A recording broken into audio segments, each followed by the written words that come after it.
মঙ্গল লগ্নে বসে আছে বৃশ্চিক রাশির বৃশ্চিক লগ্নের জায়গাতে। আমরা এটাকে রাশিও ধরে নিচ্ছি। তো এই জায়গায় বসে আছে, তাহলে সেক্ষেত্রে উনি কি কি শুভ ফল পেতে পারেন? আসি, কথাটা আমার খারাপ লাগবে, একটু কাটা কথা ভাই। শুক্র মঙ্গল কামোত্তেজক, কামটাকে জাগরিত করে বেশি। দেখা গেল কারুর শুক্র মঙ্গল একসাথে বসে আছে কোনো জাতকের, তিনি চান কিংবা না চান আমার জানার দরকার নেই, যদি বৃহস্পতির দৃষ্টি না থাকে তিনি কিন্তু লুকিয়ে চুরিয়ে একটা প্রেমের জায়গায় দৌড়াবেন। এই মঙ্গল এই রাহু যদি আবার ভালো থাকে, দুজনেই খুব ভাববে কথাটা, তাইলে কিন্তু ওকে দূরে নিয়ে যাবে, বাড়ি ছাড়া ওকে করাবে। অঙ্গারক যোগ এটা, কিন্তু এইখানকার অঙ্গারক যোগটা তাকে দেখা যাবে পুলিশ বা মিলিটারি বানিয়ে দেবে। ক্যা বাত হ্যায়। বিষয়টা সেরকম নয়, মানে এর শুধু প্রতিকার বেচার জন্য লকলকানি একটা লোভ দেখানোর ব্যাপার যে আপনি মহান, বাকি সবাই খারাপ, আপনার উপর ঝড় বইয়ে দিচ্ছে। সেটা হয়, জন্মছকে আছে, কিন্তু নিজের জন্মছকে যে যে জায়গাগুলো আছে তাকে যদি শুদ্ধকরণ না করেন, কি বয়ে যাবে? আপনি আমার ক্লায়েন্ট হবেন না, তাতে কি যায় আসে? ক্লায়েন্ট হবেন না তো মিথ্যে কথা এখানে আলোচনা হবে না। আজকের মূল এপিসোড শুরু করার আগে আপনাকে মা নর্মদার কৃপা আপনি কি করে পাবেন আপনাকে আমি জানাতে চাই। আপনি যদি প্রতিদিন ত্রিকাল এই নর্মদাষ্টকম পাঠ করেন, আপনি মায়ের কৃপা পাবেনই পাবেন। মায়ের কৃপা আপনার উপর বর্ষিত হবে। ফ্রি অফ কস্ট নর্মদাষ্টকম পাওয়ার জন্য হোয়াটসঅ্যাপে আপনি আমাকে লিখুন আপনার নাম এবং ঠিকানা দিয়ে, যে পিডিএফ বই চাই, আমি আপনাকে পাঠিয়ে দেবো সঙ্গে সঙ্গে। এই পিডিএফ বই আপনি প্রতিদিন 5 জনকে শেয়ার করুন। আর যারা নর্মদাষ্টকম পাঠ চক্রে অনলাইনের মাধ্যমে জয়েন করতে চান ফ্রি অফ কস্ট, তারাও আমাকে হোয়াটসঅ্যাপে লিখবেন। আসুন আজকের মূল এপিসোড শুরু করা যাক। নমস্কার, নর্মদে হার। শিবকন্যা মা নর্মদাকে প্রণাম জানিয়ে আজকের এই এপিসোড শুরু হচ্ছে। আজকের এপিসোডে আমরা কথা বলবো বৃশ্চিক লগ্নের যারা জাতক জাতিকা, মূলত লগ্নটাকে আমরা ধরে আলোচনা করব, কেননা ভৌম যোগ ওটা লগ্ন সাপেক্ষেই দেখতে হবে। একা মঙ্গল আপনার প্রথম ঘরে, চতুর্থে, সপ্তমে, অষ্টমে এবং দ্বাদশে তিনি যদি অবস্থান করছেন, তো আপনাকে শুভ অশুভ কী কী ফল দেবে সেই জায়গাগুলোকে নিয়েই আলোচনা হবে, যাতে করে আপনি আপনার জন্মছকের সাথে মিলিয়ে নিতে পারেন। যাদের কাছে জন্মছক আছে, কি কি বাধা বিপত্তি কেন হচ্ছে, তার সমাধান কিভাবে হবে, মূলত এটাই খুঁজবো। আর আপনি প্লিজ সাবস্ক্রাইব করে নিন। গোবিন্দদা, তোমাকে স্বাগত জানাই। আচ্ছা, মঙ্গল লগ্নে বসে আছে বৃশ্চিক রাশির বৃশ্চিক লগ্নের জায়গাতে। আমরা এটাকে রাশিও ধরে নিচ্ছি। তো এই জায়গায় বসে আছে, তাহলে সেক্ষেত্রে উনি কি কি শুভ ফল পেতে পারেন বা প্রত্যাশা কি করতে পারেন? শরীর স্বাস্থ্য ভালো থাকবে, শরীরের মধ্যে একটা আলাদা জোশ কাজ করবে, সাহসিকতা কাজ করবে, পরাক্রমতা থাকবে, মনোবল ভালো থাকবে, মানসিকতাও খারাপ থাকবে না, যথেষ্ট ভালো থাকবে। এই জায়গায় ব্যক্তিত্বের প্রকাশ বিকাশ ঘটবে, মানুষের কাছে গ্রহণীয় হয়ে উঠবেন, তার কথাকে মানুষ মর্যাদা দেবে, তার উপস্থিতিতে মানুষ মনে করবে যেন একটা গরিমাময় হলো, তার একটা যে অভাব মানুষ বোধ করবে, তিনি যদি কোথাও না যান, আরে সে অমুক দাদা এলো না, এরকম একটা ভাব তার মধ্যে থাকবে, এই গুণগুলো আসবে। বিবাহিত জায়গায় এই লগ্নের জায়গা থেকে জাতক জাতিকা তিনি নিজে বিবাহিত জায়গায়, যেহেতু এক্ষেত্রে আপনার সপ্তমের দৃষ্টিটাও আছে, আমি ধরছি সপ্তমে এখন মঙ্গল নেই, কেমন এখান থেকে যেহেতু মঙ্গল দৃষ্টি দিচ্ছে সপ্তমে, তাহলে বিবাহিত জীবনের ক্ষেত্রে কি প্রভাব দিচ্ছে? না, এখানে বিবাহিত জীবনের উপর ওর কোনো খারাপ প্রভাব থাকবে না। মানে এক্ষেত্রে ভৌমযোগ হলে মঙ্গলের দৃষ্টিটা আসলে কাজ করছে না। না, ভৌমযোগ হলে, এখানে ভৌম হলে ও এটা তো স্বগৃহ, তার এই ভৌম দাম্পত্যের উপর কোনো প্রভাব বিস্তার করবে না, খারাপ প্রভাবটা বিস্তার করবে না, খারাপ প্রভাব বিস্তার করছে না। বেশ, ধরো এই যে মাঙ্গলিক শব্দটা যেটা, মানে কারোর লগ্নে মঙ্গল বসে থাকলে না সপ্তমে বসে থাকলে মাঙ্গলিক বা ভৌম বলা হয়। মাঙ্গলিক শব্দটা হচ্ছে এই যে, যদি আমি এটা মাঙ্গলিকটা আমার কাছে মনে করি, বিশেষ করে বৈদিক যে ধর্মশাস্ত্র অথর্ববেদ, সেখানে কিন্তু মাঙ্গলিক শব্দটি কোথাও ব্যবহার করা হয়নি। না, শাস্ত্রে কোথাও মাঙ্গলিক শব্দ নেই, প্রচলিত শব্দ হিসেবে মাঙ্গলিকের সেই অর্থে বলছি, কারণ না হলে ভুল বুঝবেন, আমি সবসময় শাস্ত্র নিয়ে কথা বলি। যদি আমি মাঙ্গলিকই ধরে নেই ভৌমটাকে, এইখানে কিন্তু লগ্নে মাঙ্গলিক আসবে না। সপ্তমে যদি মঙ্গল আছে, একা বসে আছে, সেক্ষেত্রে কি মাঙ্গলিক হচ্ছে বা ভৌম হচ্ছে? অবশ্যই অবশ্যই বৃশ্চিকের সপ্তমে অবশ্যই মাঙ্গলিক হচ্ছে, এবং ফল খারাপ পাবে, দাম্পত্যের সমস্যা হবে, বিচ্ছেদের সম্ভাবনা তৈরি হবে। বিচ্ছেদ সম্ভাবনা তৈরি হবে। মানে হয়ে যেতে পারে। হ্যাঁ, হয়ে যেতে পারে। অনেকের বিবাহিত জীবনের ক্ষেত্রে দেখা গেছে যে বিচ্ছেদ হয়ে গেছে, কেননা তুমি যেটা বলছো, আমি যদি কালপুরুষ রাশিচক্রের জায়গা থেকে দেখি, মেষের পরে বৃষের জায়গা, অর্থাৎ ওটা শুক্রের জায়গা। তো অনেকের যাদের শুক্র মঙ্গল কানেকশনও হয়ে যায়, তাদের জন্মছকে যাদের শুক্র মঙ্গল কানেকশন আছে, বিবাহিত জীবনে একটা বিচ্ছেদ চলে আসে, ঠিক। আবার সেই বিচ্ছেদটা নতুন করে জোড়াও লেগে যায়।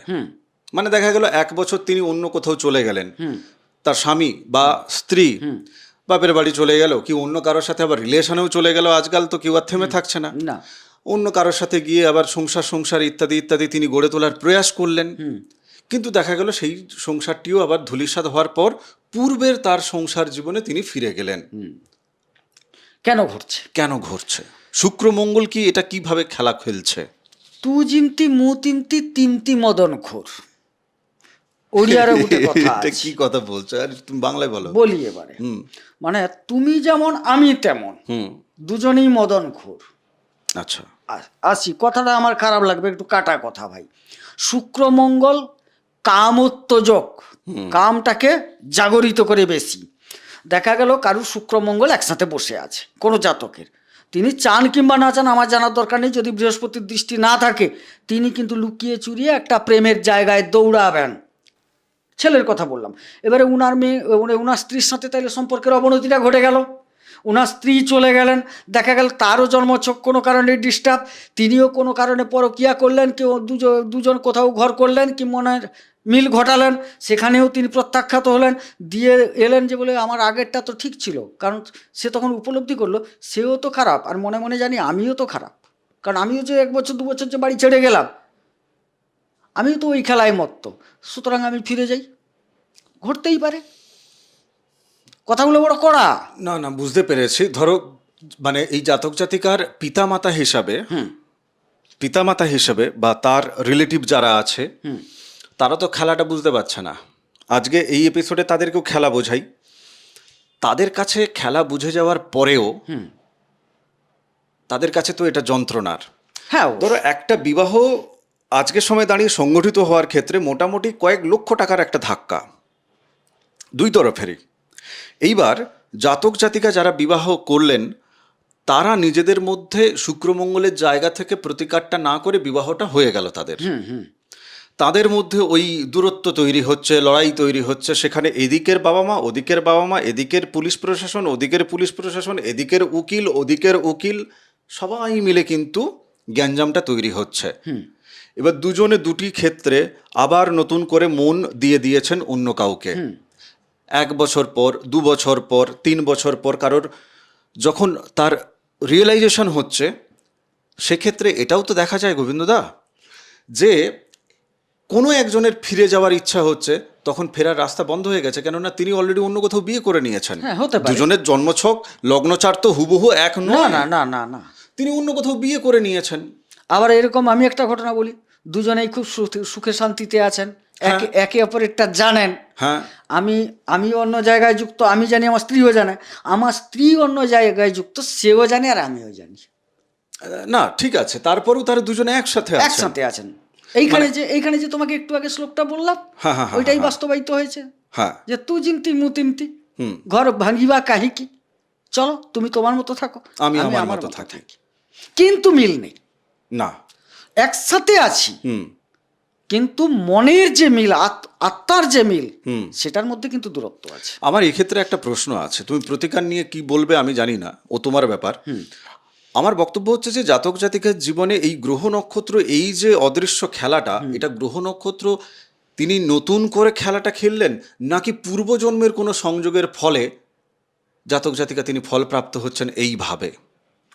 একটা বাতাস বয়ে যায়, জানো, বাতাসটা বয়ে গেছে তো, মানে আগের জন্মে তুমি কিছুটা এটা ছিলে, এই জন্মেও তোমাকে দেওয়া হয়েছে সেই প্রবাহটা, তোমাকে দিয়ে ইঙ্গিত দেওয়া হয়েছে যে তোমার এইটাই হচ্ছে তোমার ভবিতব্য, তুমি করে এসছো, ঘটবে, অতএব এটাকে তুমি দেখে শুনে রোধ করো, তাহলে তুমি নতুন একটা ধাপে উত্তীর্ণ হতে পারবে। হ্যাঁ, এইটা জন্মছক মানে কি, আমরা সবসময় খালি বিপরীতমুখী ভাবনা ভাবি, আমরা বিপরীত পক্ষকে দোষারোপ করি। না, আগে আপনার সপ্তমে কেতু বসে আছে, হ্যাঁ, আপনার স্বামী বা আপনার স্ত্রী, জাতক জাতিকা যে যোগাযোগ করছে তাকে বলা হচ্ছে আরে আপনার স্বামী বা আপনার স্ত্রী তিনি আপনার কাছে গোপন করবেন তার ইত্যাদি ইত্যাদি। তো ভাই আমার জন্মছকে যদি সপ্তমে কেতু বসে থাকে, মানে আমার বাড়িতে 7 নম্বর কক্ষে আমি একটা সাপ রেখেছি, সেই সাপ আমাকে কামড়াবে না, সেই সাপটা বাইরের কেউ এসে রেখে দিয়ে গেছে যে নাকি, মানে সরি, সেই সাপটা বাইরের কাউকে কামড়াচ্ছে না, অন্য কেউ রেখে দিয়ে গেছে, সে নাকি শুধু আমাকেই কামড়াবে। বিষয়টা সেরকম নয়। মানে এর শুধু প্রতিকার বেচার জন্য লকলকানি একটা লোভ দেখানোর ব্যাপার যে আপনি মহান, বাকি সবাই খারাপ, আপনার উপর ঝড় বইয়ে দিচ্ছে। সেটা হয়, জন্মছকে আছে, কিন্তু নিজের জন্মছকে যে যে জায়গাগুলো আছে তাকে যদি শুদ্ধকরণ না করেন, কি বয়ে যাবে? আপনি আমার ক্লায়েন্ট হবেন না, তাতে কি যায় আসে? ক্লায়েন্ট হবেন না তো মিথ্যে কথা এখানে আলোচনা হবে না। আপনার জন্মছকে যদি মঙ্গলের সাথে কোথাও কেতু থাকে, মানে সপ্তমে, আপনার জন্মছকে যদি লগ্নে মঙ্গলের সাথে যদি রাহু বসে থাকে, তো আপনি বাওয়ান্ডার মচাচ্ছেন। এটাই সত্য, আপনাকেই শুদ্ধ হতে হবে। চাই আপনি আজকের এপিসোড দেখে শুদ্ধ হয়ে যান, সংস্কারটাকে ঠিক করার জন্য আপনি প্রচেষ্টা নিন, যোগাযোগ করুন গোবিন্দদার সাথে, নতুবা জীবন আপনাকে ঠেঙিয়ে সোজা করে শিখিয়ে দেবে। মনে রাখবেন যে প্রদীপ শুভ এই কথাটি বলেছিল, পারলে আপনি আনসাবস্ক্রাইব করে দিন, কোনো চাপ নেই। তুমি কি বলবে না এক্ষেত্রে? না, একদম, ওটা কুণ্ডলিটা আমার, কুণ্ডলিটা আমার। হ্যাঁ, আমি সেটাই বলছি আর কি। আচ্ছা, একটা ছোট্ট উদাহরণ দিই। আমি একটা চুরি করেছি, আমার জেল হবে? পুলিশের দোষ? পুলিশ আমাকে ধরে নিয়ে গিয়ে পেটাচ্ছে। আরে ভাই, তুমি চুরি করেছো বলে তো পুলিশ নিয়ে গেছে, তোমার তো ভবিতব্য এইটা। তুমি যদি চুরি না করতে পুলিশ নিয়ে যেত না, তাহলে আগের জন্মে কিছু কর্ম করে এসছো বলে তোমাকে ধাক্কা দেওয়ার জন্য একটা লোক পাঠানো হয়েছে। মঙ্গলের সাথে ধরো এখানে রাহু বসে আছে লগ্নে, হ্যাঁ। চলো তুমি এটা বলো তো দেখি। মঙ্গলের সাথে রাহু বসে আছে এই এখানে, যে এখানে যদি মঙ্গল দুর্বল থাকে একরকম, সবল থাকলে রেজাল্ট একরকম।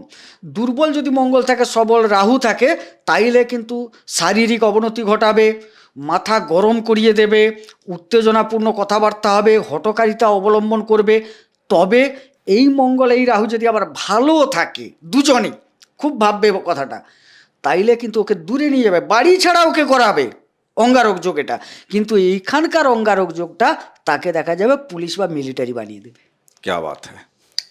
আচ্ছা, আমি একেবারে একটা বাক্যে জাস্ট উত্তর নেব। মঙ্গল অষ্টমে বৃশ্চিককে কি ফল দিচ্ছে? এক লাইনে দাদা, সময় কম।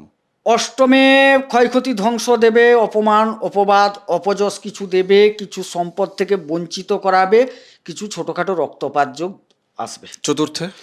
চতুর্থে, এক্ষেত্রে চতুর্থে খারাপ ফল দেবে, পারিবারিক স্বাচ্ছন্দ্যের অভাব ঘটবে, গাড়ি বাড়ি জমি কিছু বিক্রি হওয়ার সম্ভাবনা দেখা যাচ্ছে, পারিবারিক বন্ধন মানে ভেঙে যাবে চারদিকে, আর স্ত্রীর সাথে দাম্পত্যে কিন্তু সমস্যা তৈরি হবে। পারিবারিক জায়গাতেও সমস্যা, দাম্পত্যেও সমস্যা। সমস্যা। দ্বাদশে মঙ্গল? দ্বাদশে মঙ্গল এক্ষেত্রে দেখা যাচ্ছে তিনি লগ্নপতি এবং ষষ্ঠপতি হয়ে দ্বাদশে আসার সুবাদে শরীর অসুবিধার কারণে হাসপাতাল যাবেন, আর আইনি জটিলতার কারণে জেল যাত্রা বা বিচারকের সামনে দাঁড়াতে হতে পারে। বেরোনোর একটাই রাস্তা, লগ্নছক বিচার করিয়ে প্রতিকার নেওয়া। অবশ্যই। প্রতিকার কিসের জন্য দরকার? শুদ্ধিকরণের জন্য দরকার। যে প্রতিকার আমরা এখান থেকে দিই, আধ্যাত্মিক প্রতিকার দিই, তো অতএব এক্ষেত্রে আপনার ভাব শুদ্ধ হবে, দেন কর্ম শুদ্ধ হয়ে যাবে। যেহেতু ভাব শুদ্ধ হয়েছে, থট আগে আসে না মাথায়, চিন্তা ভাবনা, দেন সেখান থেকে কর্ম। আপনি ভালো কর্ম করবেন আপনার নিজের জন্য, দেন ভালো কর্মফল আপনি পাবেন। অবশ্যই। সোজা কথা। তপভূমি নর্মদা, একটু চলুন এটাই ভালো কর্ম করুন। 365 এপিসোড আছে মায়ের মাহাত্ম্য কথা, আপনি শুনুন, বাকিদের সাথে শেয়ার করুন। আজকের এপিসোডে আপনাকে যে যে কথাগুলো আমরা বললাম সত্যিটা রাখার চেষ্টা করলাম। বাকি আপনার যদি গায়ে লেগে যায় কিছু করার নেই, সত্য থেকে শাস্ত্র থেকে আমরা বেরোচ্ছি না, কেমন? এরপরেও যদি ইচ্ছে হয় চ্যানেল সাবস্ক্রাইব করবেন, ভালো লাগবে আমার মনে হবে আরও সত্য বলি। নমস্কার, নর্মদে হর। নর্মদে হর।